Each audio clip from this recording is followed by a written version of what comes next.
ሰላም ጤና ይስጥልን። በመላው ዓለም የምትገኙ የኢትዮ ቨርቴክስ ሚዲያ ተከታታዮች እንደምን አላችሁ? እንደምን ቆያችሁ? ፕሬዚዳንት ትራምፕ በአሜሪካን ሀገር በስደተኞች ላይ እየወሰኑት ያለው ውሳኔ፣ ያወጡት ፖሊሲና በቅርቡ ለመተግበር ያሰቧቸው ህጎችና ደንቦችን በሙሉ መስማት የምትፈልጉ ማወቅ የምትፈልጉ በእኔ ህይወት፣ በጓደኞች ላይ፣ በቤተሰቦች ላይ፣ በአገሬ ልጆች ላይ አጠቃላይ ተጽዕኖ ያመጣል ብላችሁ የምታስቡ ይህ ዜናና መረጃ ለእናንተ ነው። በዚህ የዜናና የመረጃ ጊዜ እስካሁን በአሜሪካን ሀገር በዚህ በቅርብ ጊዜ ከስደተኞች ጋር ተያይዞ የወጡ ህጎች፣ ደንቦችና ፖሊሲዎች ማሻሻያዎች በሙሉ ባንድ ተጠርዘው ይቀርባሉ። 2026 ከመግባቱ በፊት ወይም ህጎቹ ከመተግበራቸው በፊት እነዚህን ህጎች ማንኛውም አሜሪካን ሀገር የሚኖር ዲያስፖራ አንድ ባንድ በደንብ ሊያውቃቸው ይገባል። አንዳንዶቹን ከዚህ በፊት የሰማናቸውም ቢሆኑ እንኳን ውሳኔያቸው ገና ያልተወሰነ ነበሩ፣ ያልጸደቁ ነበሩ። ጸድቀዋል ወይስ አልጸደቁም? ተቀይሯል ወይስ አልተቀየረም? ምን ተባለ?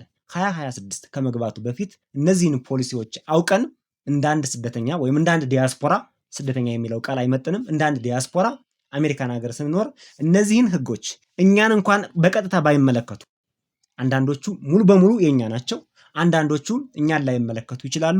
ሁሉንም ግን ከሀስከፈ አዳምጠን ለሚመለከታቸው መረጃውን ለማድረስ እንደ አሜሪካ ዜጋ አሜሪካ ስንኖር ለማወቅ የሚጠቅሙ ስለሆኑ አብረን ሁሉንም አንዱንም ሳናቋርጥ እንድንከታተላቸው በአክብሮት እየጋበዝን በቀጥታ ወደ መረጃዎቹ አልፈናል።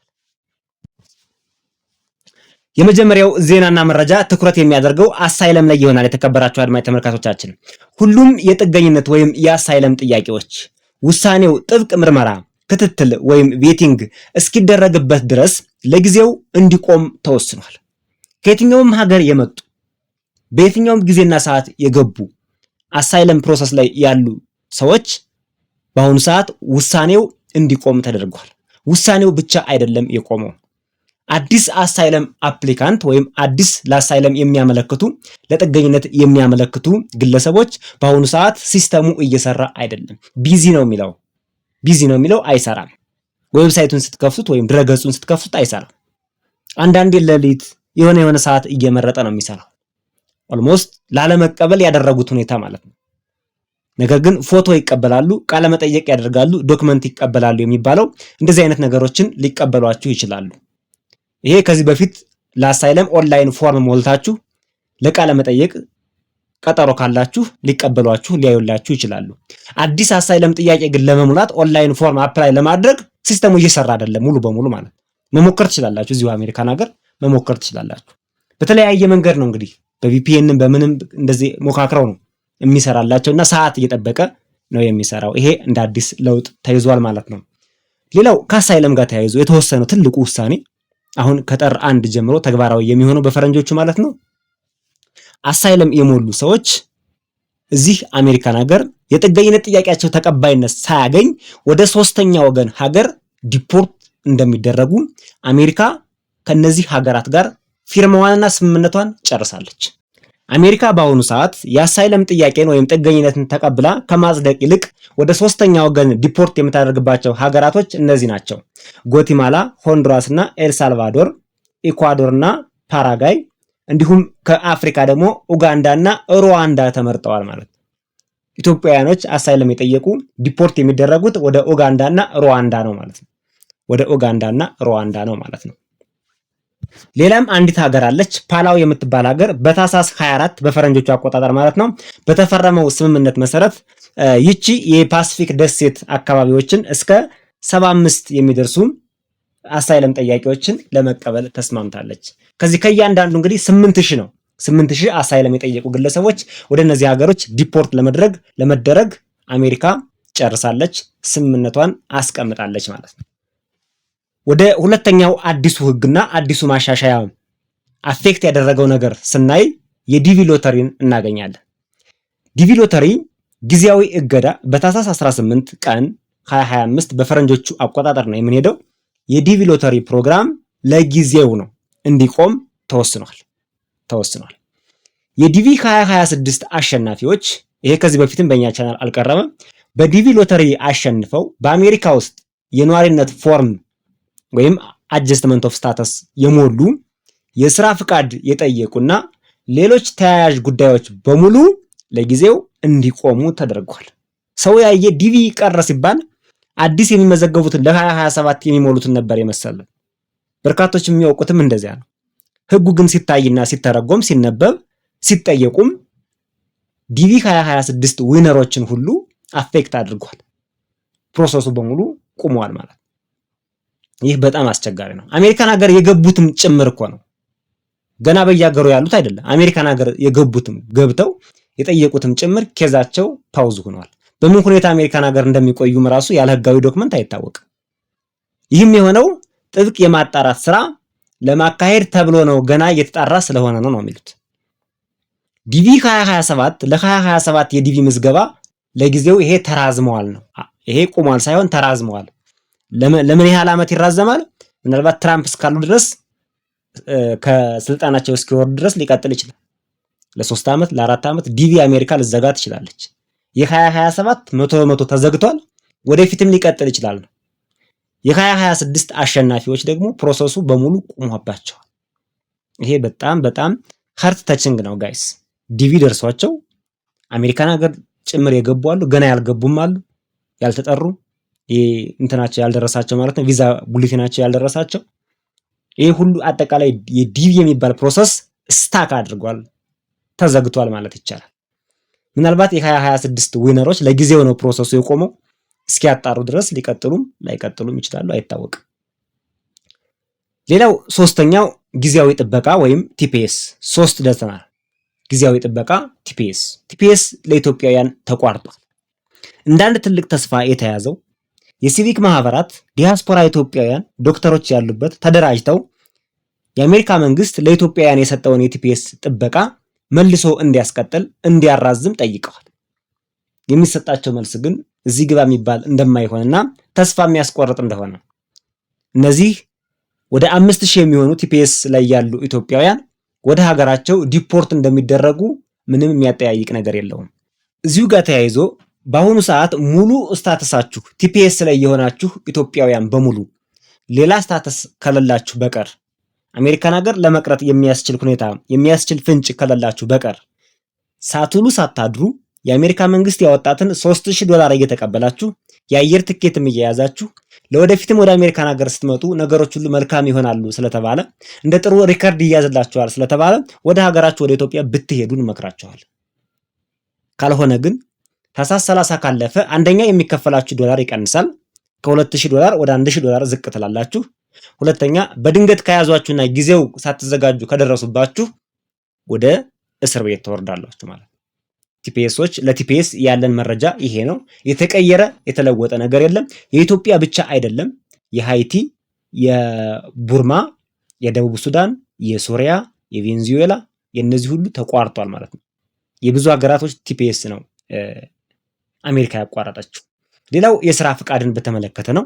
የስራ ፍቃድን በተመለከተ ብዙዎቻችሁ መረጃው አላችሁ። አሜሪካን ሀገር ያላችሁ መረጃው አላችሁ።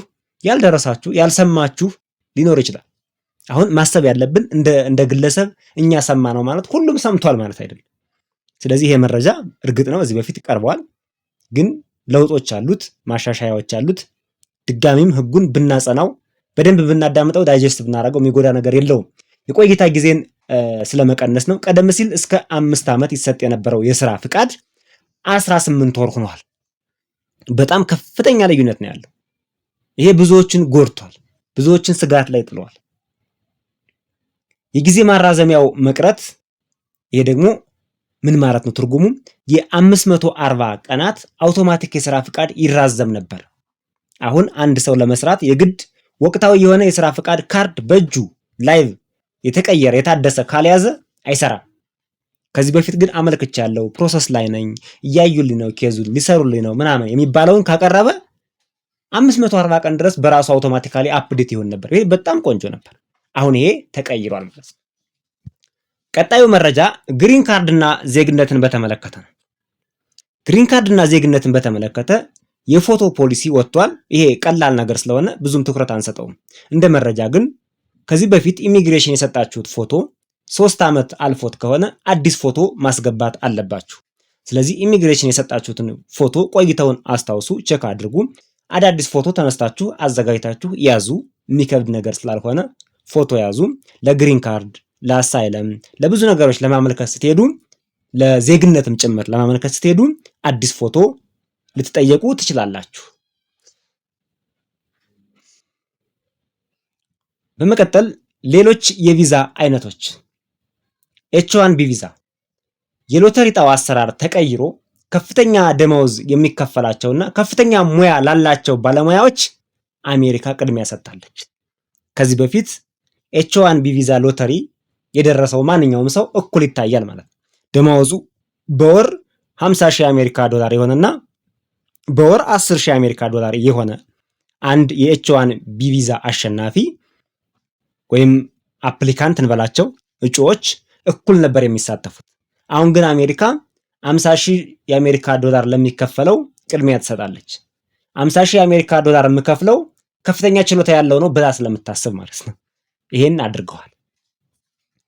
የቤተሰብ ስብስብን በተመለከተ ለኮሎምቢያ፣ ኩባና ኢኳዶር የሰጠችው አንድ ልዩ ጥበቃ ነበር። ይሄ ኢትዮጵያውያንን ስለማይመለከት የኢትዮጵያውያኖች ስላልተሰረዘ እናልፈዋለን ማለት ነው። የተማሪዎች ቪዛን በተመለከተ በሰፊው እንመጣበታለን። ኤፍ1 እና ጄ የሚባሉ ተማሪዎች በቆይታቸው ወቅት በጊዜው ፍቃዳቸውን እንዲያድሱ የሚያስገድድ አዲስ ሕግ ወጥቷል። በፊት ምን ነበር? ትምህርታቸውን እስካልጨረሱ ድረስ አሜሪካን ሀገር እያራዘሙ እንደዚህ እያሉ በተለያዩ ምክንያቶች ይቆዩ ነበር፣ ስራ ይሰሩ ነበር። አሁን ግን የቆይታ ጊዜያቸው በትክክል 4 ዓመት ከሆነ 4 ዓመት፣ 3 ዓመት ከሆነ 3 ዓመት ፊክስድ አድርገው እንዲሞሉ ሕግ ወጥቷል፣ ትዕዛዝ ወጥቷል ማለት ነው። ከዚህ በፊት ዱሬሽን ኦፍ ስታተስ ብለው ያስቀምጡታል። ምንም የሚታወቅ ነገር የለውም። አሜሪካን ሀገር ስንት ዓመት እንደሚቆዩ አይታወቅም። ብዙ እያራዘሙ ኢትዮጵያውያን ስራ እየሰሩ ይጠቀሙ ነበር። አሁን ግን እሱ ቁሟል ማለት ነው። ሌላው የዲኤችአይኤስ ወይም ዲፓርትመንት ኦፍ ሆምላንድ ሴኩሪቲ የመውጫና የመግቢያ አዲስ ሕግ መጥበቅ እና የፍተሻዎች መጠናከር ይላል። ከዚህ በፊት ያልነበረ በዘመናዊ ማሽን የታገዘ የፎቶ አሻራ ተጀምሯል። ባዮሜትሪክስ የሚባል በጣም ፈጣን የሆነ በሰከንድ ውስጥ ፎቶችን ይወስዳል። ኢሚግሬሽን ካለን መረጃ ጋር በአጭር ጊዜ ሲንክ በማድረግ የሚሰራ ነው። የቆይታ ጊዜያችሁ አልፏል አላለፈም፣ በርካታ መረጃዎችን ያገኛል። የስም ስህተት፣ የዶክመንት ልዩነት ካለ ከውጭ ሀገር የምትገቡ ከሆነ ወደ አሜሪካ ኢትዮጵያ ሄዳችሁ ወደ አሜሪካ የምትገቡ ከሆነ ቆይታችሁ ጊዜ ይመዘገባል። አንድ ቀንም ካሳለፋችሁ ኢሚዲየትሊ ነው የምትያዙት ማለት። ይሄ ጠብቋል በጣም። አሜሪካን ለቀው ወደ ሀገራቸው ወደ ሀገሩ ለሚገባ ማንኛውም ሰነድ አልባ ስደተኛ እስከ ታህሳስ 30 ድረስ የአሜሪካ መንግስት $3,000 ሰጣለሁ ብሏል። ከላይ ካለው ዜና ጋር አብራችሁ የሰማችሁት ነው። እናልፈዋለን። የተማሪዎች ቪዛን በተመለከተ ከላይ አድረስ ያላደረግናቸውን እዚህ እናስገባቸዋለን። ትልልቅ ለውጦች ነው የተደረጉት፣ በጣም ትልልቅ። ቀደም ሲል የኤፍ1 ተማሪዎች ትምህርታቸውን እስካላቋረጡ ድረስ ያለ ገደብ መቆየት ይችሉ ነበር። አሁን ይሄ ተነስቷል፣ ቀድመን ሰምተነዋል፣ እናልፈዋለን። ጊዜን ማራዘምን በተመለከተ እንደማይቻል ከተቻለም ደግሞ ዩኒቨርሲቲ ውስጥ ያልቀው የነበረው የጊዜ ማራዘም በህመም ምክንያት ግሬድ ኤፍ መጥቶብን ምናምን በተለያየ ምክንያት ትምህርት ሊራዘም ይችላል። ህጉ እንደማይራዘም ወስኗል። 4 ዓመት ከሆነ 4 ዓመት ጨርስ ይላል። አንዳንድ ግን የጤና ችግር ሲያጋጥም ሊራዘም ይችላል። ይሄን ለማራዘም ዩኒቨርሲቲ ውስጥ ያልቀ የነበረው ሂደት አሁን ግን በቀጥታ የስደተኞች መስሪያ ቤት ዩናይትድ ስቴትስ ሲቲዝንሺፕ ኤንድ ኢሚግሬሽን ሰርቪስ መሄድን ይጠይቃል። ሂዶ ማደስ ፎርም መሙላትን ይጠይቃል። ከዚህ በፊት ትምህርታቸውን ካጠናቀቁ በኋላ ወይም እቺ ግሬስ ፔሪድ የምትባለዋ ተመርቀው ጨርሰዋል። ወደ ኢትዮጵያ ተመልሰው ከመሄዳቸው በፊት 60 ቀን ይሰጣቸው ነበር። በዚህ 60 ቀን ውስጥ ሲቪ ጽፈው ስራ ያፈላልጉ ነበር። ተማሪዎች ስራ ያገኙ ነበር። በጣም ብዙ ጥቅም ነበረው። ወደ ሀገራቸው እንኳን ለመመለስ ስራ እንኳን ባያገኙ በቂ የዝግጅት ጊዜ ያገኙ ነበር። ይሄን 60 ቀን አሁን ወደ 30 ቀን ዝቅ አድርገውታል። ይሄም በርካቶችን እየጎዳ ይገኛል። በዚህ 60 ቀን ውስጥ ብዙ ስራ ያገኙ ነበር፣ ተቀንሶባቸዋል። ቀኑ ባጠረ ቁጥር ስራ የማግኘት እድላቸው ይቀንሳል። ያው እንዲለቁ ነው ዓላማው። በአጠቃላይ የሚወጡ ህጎች በሙሉ ስደተኞች አሜሪካን እንዲወጡ መንገዱን ማመቻቸት ነው። አሜሪካን እንዳይቆዩ ማድረግ ነው። አሜሪካን ስደተኛ እንዳይፈልጋት እንዲማረር እንዲሳቀቅና በራሱ ጊዜ ቢቻል በራሱ ጊዜ ካልሆነ በፎርስም ቢሆን እንዲወጣ ማድረግ ነው ዓላማው። አሁን የተያዘው ይሄ ነው። ሌላው ከዚሁ ጋር የተደረገባቸው አንድ በተማሪዎች ኢትዮጵያውያን ሆነው አሜሪካን ሀገር በሚማሩ በሌሎች ሀገሮችም ስደተኛ ተማሪዎች ላይ የመጣው አንድ ከባድ ነገር ከዚህ በፊት እነዚህ ተማሪዎች ትምህርታቸውን ሲጨርሱ ኤች1ቢ ቪዛ እያመለከቱ ይገቡ ነበር። ይሄ ለተማሩ በጣም እውቀት ላላቸው ችሎታ ላላቸው የሚሰጥ የቪዛ አይነት ነው። በዚህ ይሳተፉ ነበር። አሁን ግን ይሄን ቪዛ እነዚህ ተማሪዎች እንዳያገኙ ተደርጓል። ለምን? አንደኛ 100,000 የአሜሪካ ዶላር ይጠይቃል። ይሄ እንኳን በቤተሰብ በምን ይከፈል ቢባል እንኳን ፕሮሰሱ የተሻለ ደመወዝ የተሻለ የስራ ልምድ ያላቸውን እየወሰዱ ስለሆነ ተማሪዎቹን ላለመቅጠር ከፍተኛ ችግር ፈጥረዋል ማለት ነው። ስለዚህ አሜሪካን ሀገር የተማረ አንድ ኢትዮጵያዊ ተመልሶ ወደ ኢትዮጵያ እንደሚሄድ እንጂ እዚህ አሜሪካን ሀገር ስራ እንደማይኖር ስራ የሌለ ሆኖ ሳይሆን ህጎቹ፣ ስርዓቱ፣ ሁኔታው ገድቦታል።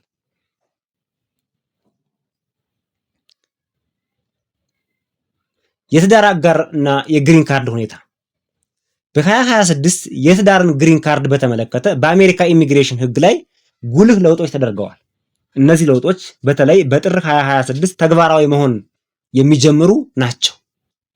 የቪዛና የጉዞ እገዳ ይሄ ኢትዮጵያን አይመለከታትም።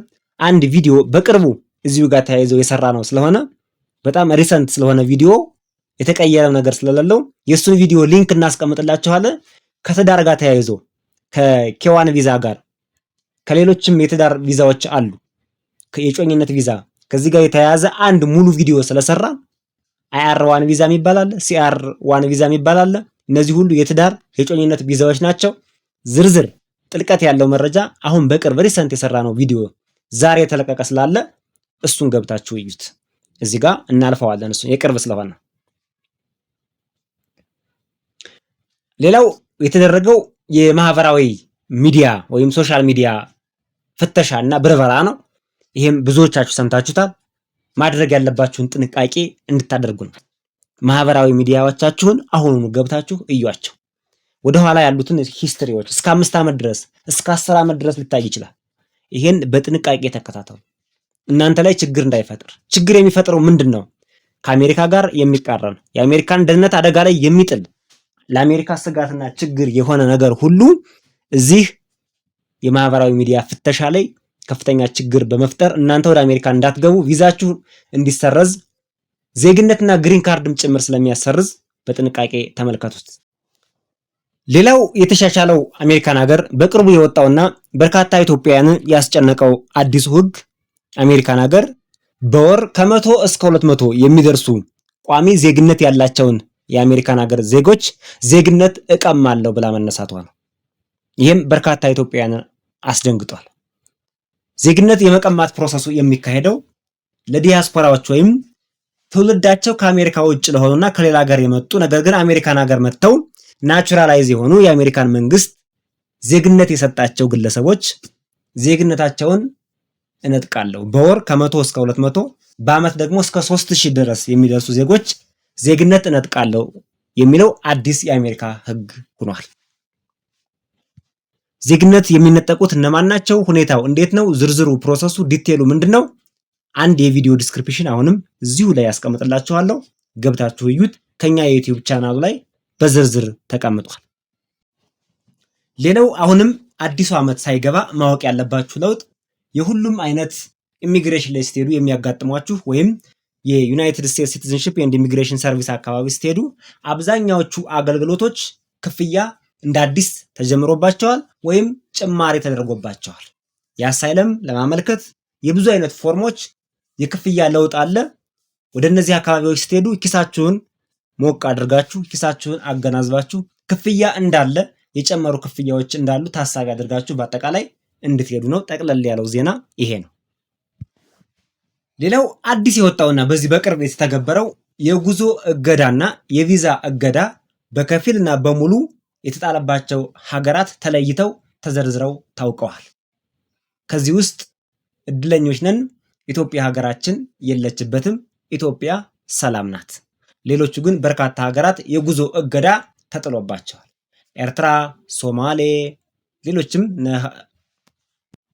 ይህ ሁሉ አስቸጋሪ አስጨናቂና አስፈሪ ህጎች በስደተኞች ላይ ከመጪው ጥር 1 ጀምሮ ከተጫኑ በኋላ ነገር ግን ተስፋችን አልተሟጠጠም። ፕሬዚዳንት ትራምፕ ለስደተኞችም ለሁሉም የአሜሪካ ዜጎች ተስፋ ሰጪ የሆኑ አንዳንድ ነገሮችን ብቅ አድርገዋል። አሁን ፕሬዚዳንት ትራምፕ ባወጡት ሕግ የማንጎዳና የማንባረር ከሆነ እዚሁ አሜሪካን ሀገር የምንቀጥል ከሆነ የኑሮ ውድነት በከፍተኛ ሁኔታ ቀንሷል። በተለምዶ ኢትዮጵያ ውስጥ አስቤዛ ብለን የምንጠራቸው አሜሪካን ሀገር የአይስክሪም ዋጋ፣ የቅቤ ዋጋ፣ የአሳ ዋጋ እንደነዚህ አይነት ነገሮች አጠቃላይ ፍሩትስ ምንላቸው በሙሉ እነዚህ ግሮሰሪስ እያልን የምንጠራቸው በሙሉ በከፍተኛ ሁኔታ ዋጋቸው ቀንሷል። እንዲሁም በየተቀጠርንባቸው መስሪያ ቤቶች ወይም ድርጅቶች የደመወዝ ጭማሪ ይደረጋል። ከፍተኛ የደመወዝ ጭማሪ ይደረጋል። ህገወጥ ሰነድ አልባ የሆኑ ዜጎች በሙሉ አሜሪካን ለቀው ስለሚወጡ ስራ እንደፈለግን እንንበሸበሻለን። ከስራ መርጠን መስራት እንችላለን። እንዲሁም ለአሜሪካውያኖች ከፍተኛ የሆነ ታይቶ የማይታወቅ የግብር ምላሽ እና ከመጠነኛ እስከ ከፍተኛ የሆነ ደግሞ የግብር ቅነሳ ተደርጓል። ይሄ በጣም ደስ የሚል ዜና ነው። የግብር ተመላሽ የሚደረግላቸው በጣም ብዙ ዲያስፖራ ኢትዮጵያውያን ብዙ ገንዘብ የሚመለስላቸው ያለአግባብ ሲከፍሉ የነበሩ ገንዘባቸው ይመለሳል። እንዲሁም ደግሞ በትክክለኛው መንገድ ከሆነ የከፈሉት ታይቶ ገንዘብ ባይመለስ እንኳን ወደፊት የግብር ማሻሻያ ወይም የግብር ቅነሳ የግብር ዝቅተኛው ጣራና ከፍተኛው ጣራ ተስተካክሎ ወጥቷል። እነዚህ ጠቀሜታዎች አሉ።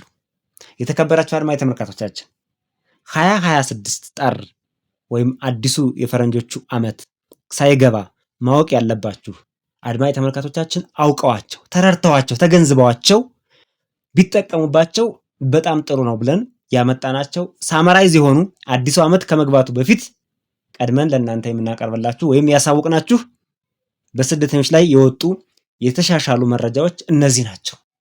በሌላ ቪዲዮ በሌላ መረጃ እስከምንገናኝ ሰናይ ቆይታ። መልካም የሥራ ዘመን። አዲሱ ዓመት እየገባ ነው። እናመሰግናለን።